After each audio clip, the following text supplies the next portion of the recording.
төргий. За орой минь төргий. За энэ жил их эзэн богд Чингис хааны үндэсний 860 жилийн тохиож байна. Яг энэ түүхэн хотод давхцуулаад Монгол улсын төрийн тэргүүн үндэсний баяр наадмаар энэ зарилгаа сонордуулсан. Ер нь монголчууд эзэн богд Чингис хааныхаа хөргийг хэрхэн дээдэлж залж ирсэн тухай түүхээс та товчхон хуваалцахгүй юу? За энэ жил одоо Монгол улсын ерөнхийлөгчийн зарлиг гараад айл өрх албан байгууллага болгон одоо эзэн Чингис хааныхаа иш хөргийг залах юм зарлиг гарлаа. Тэгээд ер нь Чингис хааны одоо хэд хэдэн хөрг байдаг түүхэнд одоо дурддагдсан одоо бидэнд уламжлагдж ирсэн. Тэгэхээр зарим нэг хөргүүд бол одоо бас буруу өөр хүний хөргийг бас Чингис хааны хөрг гэх мэтээр нэгэн үе их дэлгэрч дэлхийд даяар их түгэнд гаргасан ийм баг жишээтэй.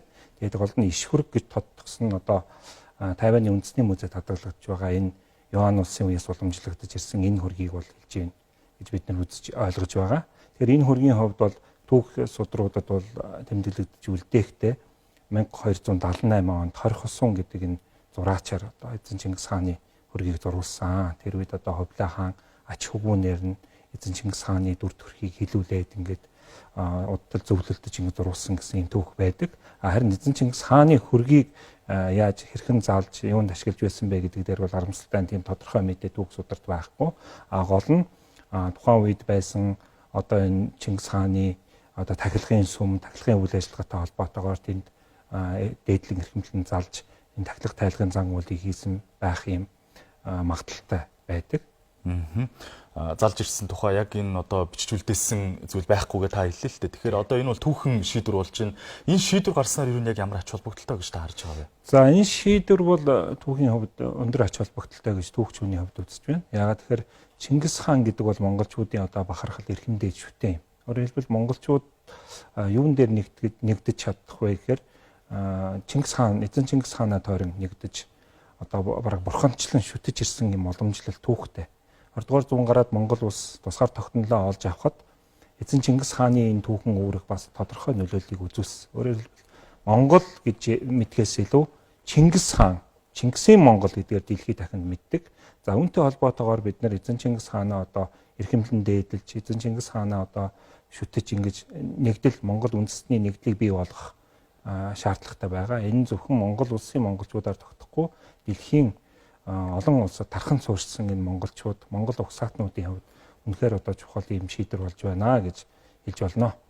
Иш хөргийг залахын тулд баримтлах одоо уламжлал гэж байдаг болов хаанаас юу иш хөргийг залахын хэрхэн залах вэ гэсэн ер нь одоо тийм тусгай уламжлал ёс заншил байдаг юм болов. Дээрээс нь та хөрөг гэхэд л одоо хэд хэдэн төрлөөрөө байдаг хүмүүс бурууг нь одоо очиод залчихвал яах юм бэ те. Энийг одоо юм нэгдсэн байдлаар ч юм уу хүмүүст хүргэх ийм одоо зохицуулт шаардлагатай байх л та.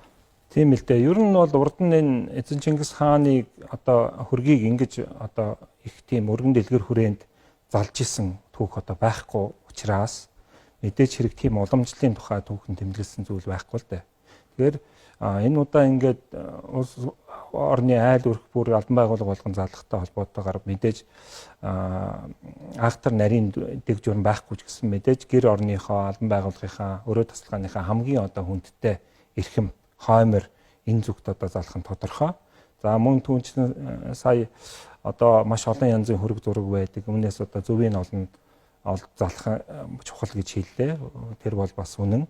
Тэгээд Чингис хааны хөргийг залах тухай энэ зарлигт дурдсанчлан иш хөрг гэж одоо түүхийн одоо судалгаа шинжилгээнд нэрлэгдэж ирсэн энэ хөргийг одоо залах нь ер нь зөв юм байна. Тэгэхээр маш олон хөрөг байсан. Тэд нар нь одоо буруу ташаа ойлгож бүр хятад хүний хөргийг хүртэл Чингис хааны хөрөг гэж ойлгож ирж исэн юм түүх байгаа шүү дээ. Тэгэхээр ер нь болж игэл энэ талаар бас нэг тодорхой яг аль хөргийг одоо залах хэрэгтэй юм бэ? Ямар шүү хэмжээд амжаатай байх юм бэ гэдэг ийм дүрм журмыг гаргаж түгээн дэлгэрүүл таниулах нь одоо чухал ач холбогдолтой гэж ингэж үзэж байна л да. За танд маш их баярлалаа. За үзэгчдээ сая юу хөтөлбөр тоондохгүй үргэлжлэх болно.